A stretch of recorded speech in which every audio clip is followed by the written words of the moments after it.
All right, guys. So this morning we're going to go over landscape photography. So you should have your notebooks. You should be taking notes on this.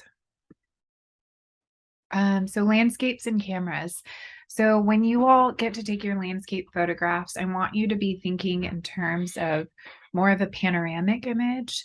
So I'm sure you all are familiar with panoramic mode on your cell phone. You can hold your camera down, kind of turn it at an angle from left to right and capture a huge panorama. With your camera, you all are just going to be looking through your viewfinder, having your camera open up wide so that you can see as much of the landscape as possible. And your picture should be more of the landscape as opposed to a close up. So it shouldn't be like the texture on a tree per se, or it shouldn't just be a photograph of a bush or a flower. Those are not landscapes. So you're looking for that panoramic image. So in your notebook, make sure that you're writing down the artist names for our Pinterest 100 assignment. So we have this photograph by Lawrence McFarland. Lawrence was my professor at UT and taught me how to work in the darkroom. So we've got this really beautiful photograph that he took. And when we look at it as a class, typically I'll ask you all to tell me what's working in the photo. And lots of times students talk about being able to feel sort of the rhythm that you see in the wheat, in the grass. You can feel the way that the wind is sort of blowing it. And a lot of students like the fact that the horizon line is difficult to be defined. You can see sort of where you assume that the clouds meet the field, but they do start to sort of blend together in areas like this. But his photograph, this is in black and white. You all will be shooting in color for this project. But I think that you get different feelings based on different types of cloud activity during the day. So kind of having that overcast feeling. I think there's a lot that you can feel from this. You can imagine yourself standing there in that field and what your body would feel like with the different elements going around. All right, the landscape as a hero. So on the right, we've got a photograph of Ansel Adams. If if someone were to sign up for a photography class, or if they knew nothing about photography, they've probably heard of Ansel Adams or seen his work. I'm sure you all have seen his work at some point. Lots of people have posters of Ansel Adams work hanging in their homes, in restaurants. It's very common. So Ansel Adams was a conservationist. That's a photograph of him working with his 4x5 camera. So like I've said before, you all will use that kind of camera when you all are in an advanced class. He worked with FDR to go and photograph the different national parks in the US. And so when people were looking for jobs, FDR sort of created this program where people could find work by working in the national parks and sort of building railways and making it more accessible for people to travel. And so Ansel Adams was sort of commissioned to go and take these photographs of different areas. So you could see a photograph of a park in California hanging somewhere in New York. And the thought was it would encourage you to go and explore that area. So it was a way for consumers, the people walking around in New York, to connect to sort of a world of simplicity and beauty. He also created the zone system. So it's a way of making sure that your darkest darks and your lightest lights are included in your photograph. So you don't have something that's underexposed or overexposed. So here's one of his photographs. If you ever get to see them, they're darkroom prints. They're really, really beautiful. Very high detail. When you look at this on the computer screen, it's a high quality scan of the photograph, but if you get to see it in person, it's really, really gorgeous. So when we're looking at this picture, we've got elements where there's areas that he has that are exposed using the zone system in certain ways. So if I look at the photograph, this is a time when we talk about burning and dodging. So I know that we've used the burn and dodge tool on Photoshop, but for you to understand it a bit more, if Ansel Adams was going into the darkroom and he used the enlarger to project this negative onto his light sensitive paper, remember that paper can't be exposed to light. It can only be exposed in a room with a safe light, the red light in a dark room. So when he projects this image, really the only editing he can do in the darkroom is crop or burn and dodge. There's more you can do, but those are really kind of the basic skills that you can do in the darkroom, or the main skills. So he may print this image for, I don't know, 20 seconds. And when the image came out, when the print came out after he washed it through the baths and the image developed, he may look at it and say, okay, the clouds here are, I don't know, like we could say right here, the clouds here are underexposed, meaning it's too dark. The mountain here is underexposed, meaning it's too dark. And so what he could do is when he went back in the darkroom, enlarged the negative again, printed it, he could take his hands during, let's say, the last 3 seconds out of the total of the 20 seconds. And he would, Lawrence McFarland, my professor from UT, would call it the dance in the darkroom. And if I were standing in front of you, I would show you. But basically what he would do is he would take his hand and sort of wave it and cover this area, and he would try to cover this area. He could even cut out a piece of mat board to do that, but he would wave it over that area for those final 3 seconds. And the idea is that as the light is being projected onto the paper, by covering the paper in certain areas and moving your hand so that your hand doesn't become like an outline of your hand on the paper, it lightens that area. So you actually start to dodge that area. So he could dodge here to try to bring out definition in the clouds, and he could dodge here to try to get as much texture as possible to show up at the tops of these mountains. Dodging, I want you to imagine that you were like running away from the light, you're dodging the light. So that means things would be lighter. And I like to think of it, or I tell students to think of it in terms of like a suntan. If you're dodging the light, you're avoiding the sun, so you're not going to get it as tan. And so when you think about a photograph, it's not going to get as dark if it's exposed for less light, less time under the light. But if you're burning something, you're trying to make it darker. So I would ask the class, what do you think he might try to burn in where it could be overexposed? And lots of times people will say, in the bright area of the clouds here, and they'll say in the snow here, you can see sort of good definition of like light and shadow, which creates form. If you're making a drawing, you need light and shadow to create form and contrast. So what he could do is, let's say during those 20 seconds, the photo comes out and he's like, oh man, I don't have enough definition. I need to burn it in and make it darker. So what he could do is he could take a couple of pieces of mat board and he could cover everything except for this area. And he would shake the mat board back and forth so that he doesn't have a defined edge. And maybe he would make the whole print for 20 seconds. The light would turn off, and then he might turn the light back on for, I don't know, 5 more seconds. And during those 5 seconds, he covers everything because the exposure is good, but he doesn't cover this area. And by not covering that area, he's allowing for that section to be exposed for 25 seconds instead of 20. And so he starts to get more definition in the darks of the clouds, which creates more form. These are all things that you can do in the darkroom. You can also do them in Photoshop. So that would be a good tool, the burn and the dodge, for you to use in Photoshop.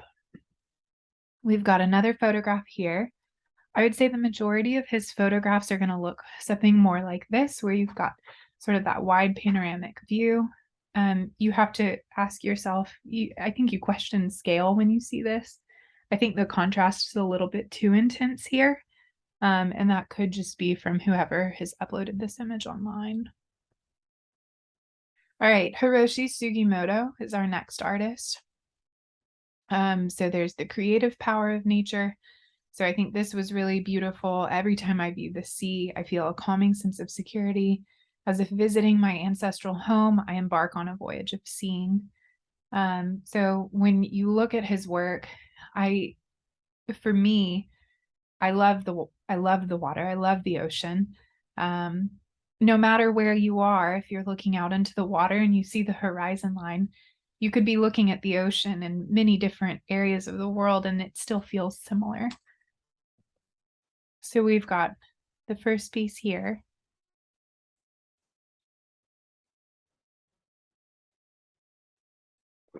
So typically I would ask, what's really the main thing he had to think about here when he was setting this photo up? And it's the horizon line. So when you're taking your landscape photos, you don't want your horizon line to be angled or crooked. You want it to be straight. And so make sure when you are working that you are paying attention to having a straight horizon line. Photoshop under the crop tool, if you go to the very top bar, you'll look and you'll see another section under, this is when you're clicked on the crop tool, it has a level, and the level is actually a straighten tool. And so it will, if you hover over the level, it says straighten. And basically what you would do is you would click here, and then let's say this was crooked, so maybe it's leaning up that way. You would click one dot here, you would click the other dot here, and then it will rotate the image and straighten it for you.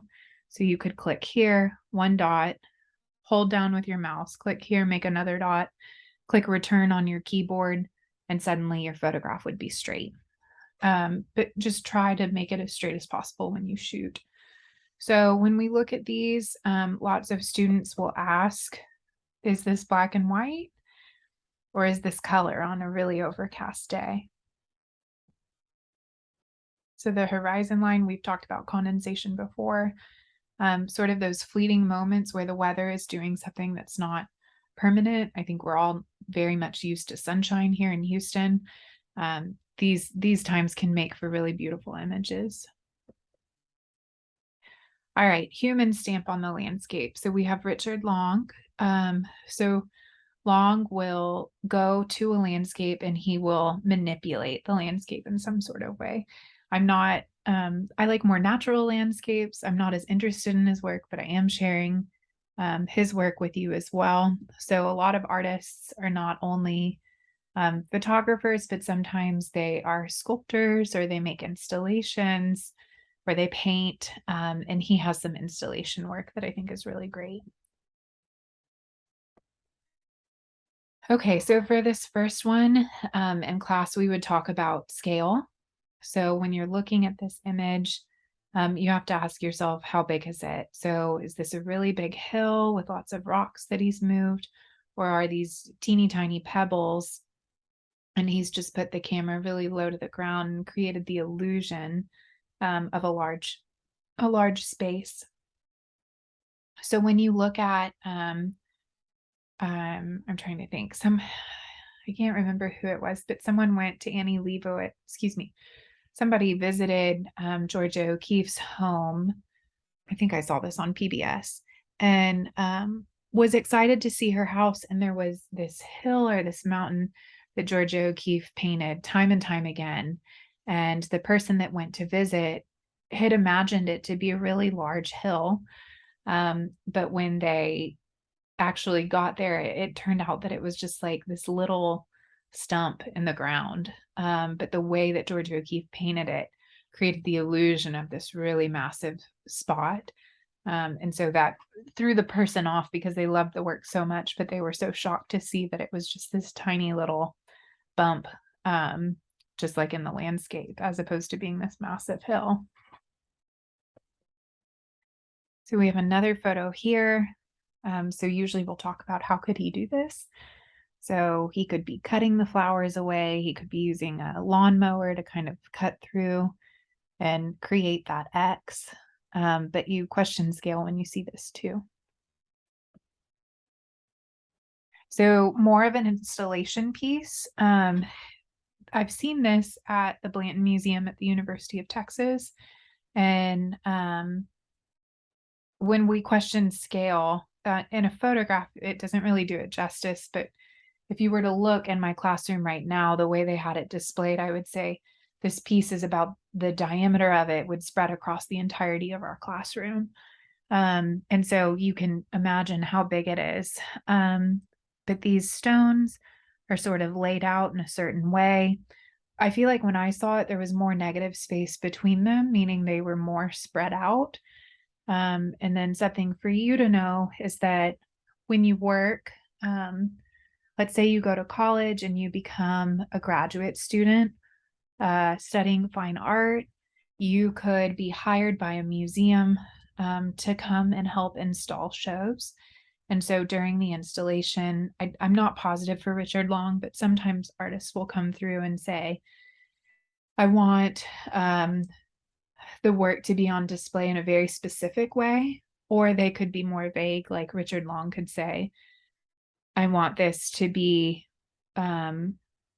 sort of creating a circle, but he might not define which individual piece needs to be next to which piece. And so if he did define it, maybe on the bottom of these stones, it would say like A1, A2, A3, A4.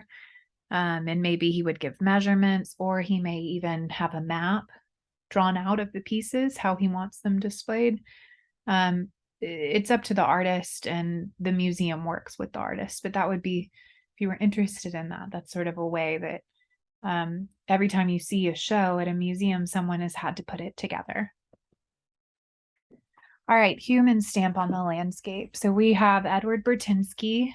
So Burtynsky photographs our consumption of natural resources, and has gorgeous photographs, but you can really see how much we sort of take from our planet.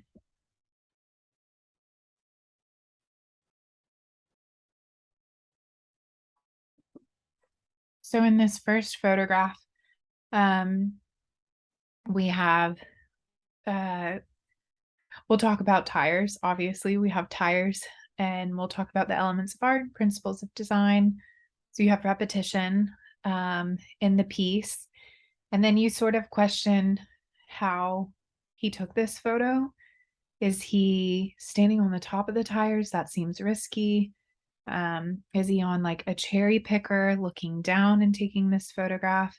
You've got this big negative space here. The tires are all sort of creating these circular shapes.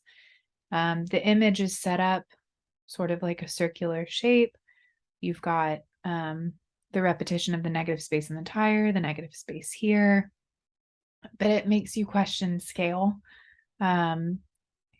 Think of how big a tire is. Think of how many tires you see are here.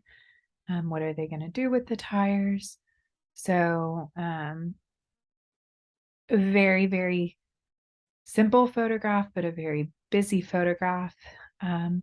And makes you sort of question our consumption. Think of every car that you see in a day and how many tires are on those cars. All right, so we've got a photograph here.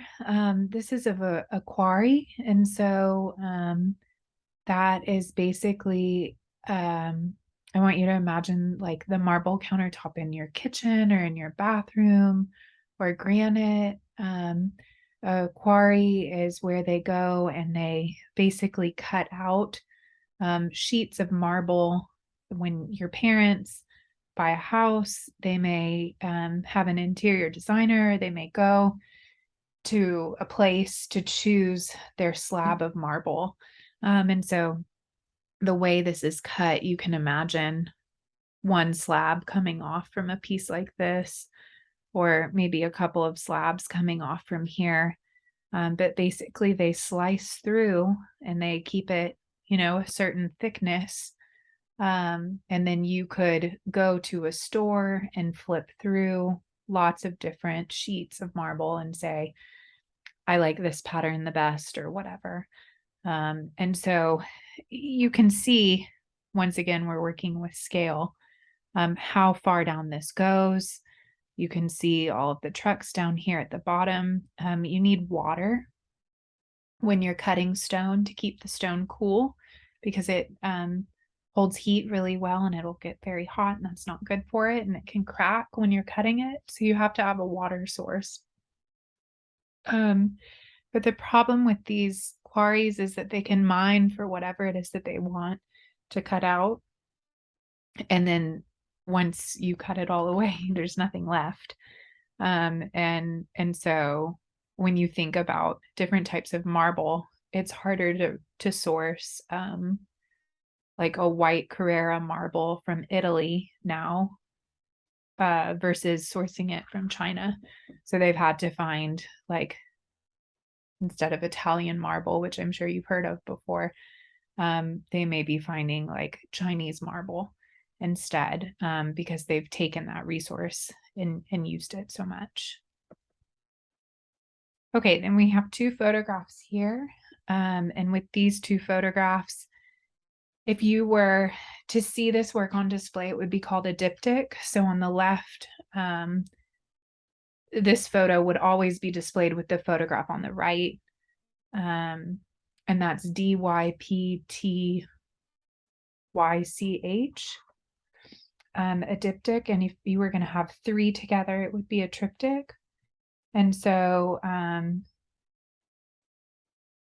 excuse me, I misspelled that. It would be DIPTYCH for a diptych. They always travel together. So you would never see the photograph on the left alone. You would always see it with the one on the right. So when you see something like this, you may say, how did Burtynsky take this? So you could have your tripod set up. You could have your camera angled to the left, and then you could shift it a certain number of degrees to the right. A lot of tripods have a level on them, so that can help.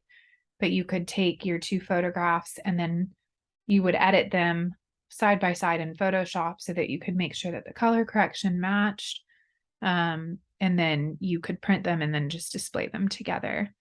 So this is maybe a scene that we're more familiar with here in Texas. When you're driving even just to San Antonio, you can see little oil rigs along the way on people's properties. But just imagine what this landscape looked like at one point versus what it looks like now. It's definitely dedicated to oil and gas. And so in the background, you can see some like very kind of low mountains. The color scheme all plays off of each other and works very well together. You've kind of got the yellow on these oil rigs and the orange, and the time of day that he took the photo, either dusk or dawn. The light is very subtle. You don't have these harsh outlines of shadows. The shadows are really soft. So these are things to pay attention to when you're photographing. You don't want to photograph at noon. You want to be looking for the golden hour. Things are a bit warmer. The sun is lower in the sky. You don't have intense shadows. Another photograph here.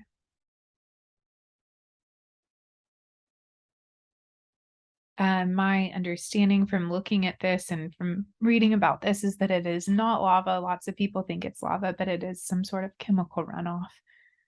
So you can just see how beat up this area is.